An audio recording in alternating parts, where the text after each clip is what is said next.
বিয়ের ৭-৮ মাস পরের ঘটনা। অফিস থেকে ফিরে এসে দেখছি ছোট পিসিমা এসেছে। পিসিমা মানে পিসি শাশুড়ি। সেই প্রথম পিসিমাকে সামনে থেকে দেখা। বিয়েতে আসতে পারেননি তখন, শরীর খারাপ ছিল। আমি বাড়ি ঢুকতেই আমার শাশুড়ি মা বললেন, বৌমা, উনি হলেন তোমার ছোট পিসিমা।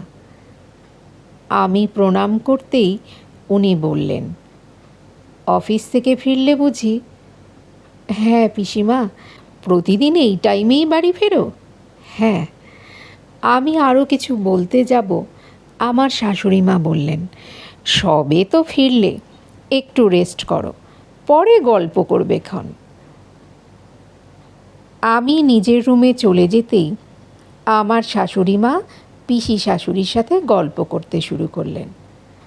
ততক্ষণে আমার হাজব্যান্ড ফিরে গেছে। ও আমার থেকে ঘণ্টাখানেক আগেই ফেরে। আমি ফ্রেশ হয়ে একটু রেস্ট করি, তারপর আমার হাজব্যান্ড 1 কাপ চা আমাকে নিয়ে এসে দেয়। প্রতিদিন এটাই ওর রুটিন। ও ফিরলে আমার শাশুড়ি মা তখন চা করে দেয় ওকে। আমি যেহেতু পরে ফিরি, তাই আমাকে চাটা ওই করে দেয়। চা করে যখন আমার জন্য নিয়ে আসছিল, পিসিমার চোখে পড়ে এই ব্যাপারটা। তখন কিছু বলেননি উনি। ঘটনাটা ঘটল আরও একটু পরে। রাতের রান্নাটা আমরাই করি, মানে আমি আর আমার হাজব্যান্ড। তরকারি বলতে সেদিন ছিল পনিরের তরকারি আর ছোলার ডাল। সেটা তখন রান্না হয়ে গেছে, লুচি হবে। আমার হাজব্যান্ড লুচি বেলে দিচ্ছে আর আমি ভাজছি একটা একটা করে। সেই মুহূর্তেই পিসিমা রান্নাঘরে। এই দৃশ্য দেখে চোখ বড় বড় করে বলে, হ্যাঁ রে অর্ক, বিয়ে করে তো মেয়েলি কাজ অনেক শিখে নিয়েছিস। বউকে চা করে খাওয়ানো, বউকে রান্নার কাজে হেল্প করা। অফিস থেকে ফিরে তো রেস্ট পাস না একটুও। বউ বললে তো শুনতেই হবে, যতই হোক চাকরি করা বউ তো। কথাটা শুনে খারাপ লাগলো।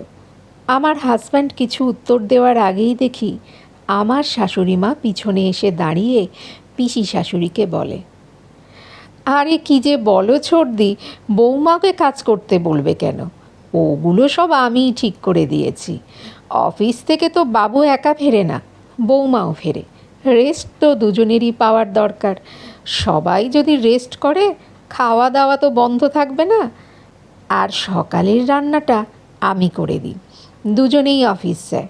তোমার দাদা আর আমি এমনিতেই ভোরে উঠি। দুজনে মর্নিং ওয়াক সেরে এসে আমি রান্নাটা বসিয়ে দিই, তোমার দাদা তখন হাতে হাতে হেল্প করে দেয়। কাজের আবার মেয়েলি বলে কিছু আছে নাকি? তুমি তো জানো আমি ছেলেকে সব কাজ শিখিয়েছি। তোমার দাদাও তখন কত কাজ করে দিত, এখনও তাই করে। কাজ কাজই। সংসারে সুখ শান্তি বজায় থাকে পরস্পরকে সহযোগিতা ও ভালোবাসার মাধ্যমে। দুজন যদি দুজনকে না দেখে, দুজনের ভালো মন্দ না বোঝে, তাহলে বুঝবে কে? তাই ওরা ওদের মতো কাজ করুক। আমরা এখানে দাঁড়িয়ে থেকে করব কি? চলো বরং বাবুর বিয়ের ছবিগুলো তোমাকে দেখাই। কথাগুলো শুনে পিসিমার মুখটা কেমন ফ্যাকাশে হয়ে গিয়েছিল। রান্নাঘর থেকে বেরিয়ে যাবার সময় পিসিমার একটা কথা কানে এলো, বৌদি, এত লাই দিও না। আশকারা পেয়ে গেলে মাথায় চড়ে বসবে। নিজের ছেলের কথাটাও ভাবো।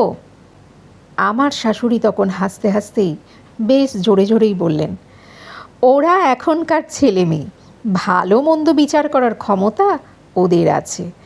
আমি আমার মতো করে চালাতে চাইলেও চলবে না। সময় বদলেছে, তাই ওদের জীবনযাত্রার সঙ্গে আমাদেরই অ্যাডজাস্ট করতে হবে। আর তা না পারলেই সমস্যা বাঁধবে। নিজেদের আধুনিক হতে হবে আরও। পুরনো রীতিনীতির সঙ্গে ওদেরকে মেলালে আর চলবে না।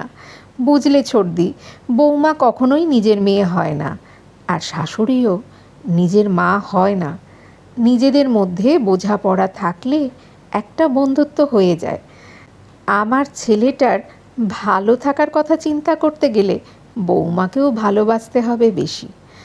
আমি তো বাবুর বিয়ের পরেই বাবুকে বলেই দিয়েছি, যে কাজটা নিজে করে নিতে পারবে সে কাজটা নিজেই করে নিও। বউ এসেছে মানে বউয়ের ওপর হুকুম করে পায়ের ওপর পা তুলে বসে খাবে, সেটা চলবে না। বুঝতে হবে তোমার বউ কিন্তু তার সব কিছু ছেড়ে তোমার কাছে এসেছে, তুমি কিন্তু যাওনি। তাই তোমাকেই সহযোগিতা করতে হবে, তোমাকেই অ্যাডজাস্ট করতে হবে বেশি। আজ 5 বছর হলো এই বোঝাপড়ার মধ্যে দিয়েই সব কিছু চলছে ভালোভাবেই। না আছে ঝামেলা, না আছে অশান্তি। ব্যালেন্সটা শিখতে হয়, তার জন্য লাগে উন্নত মন আর উন্নত মনের মানুষ। সেই উন্নত মানসিকতার সংস্পর্শে থাকলে সংসার সুখের হবেই।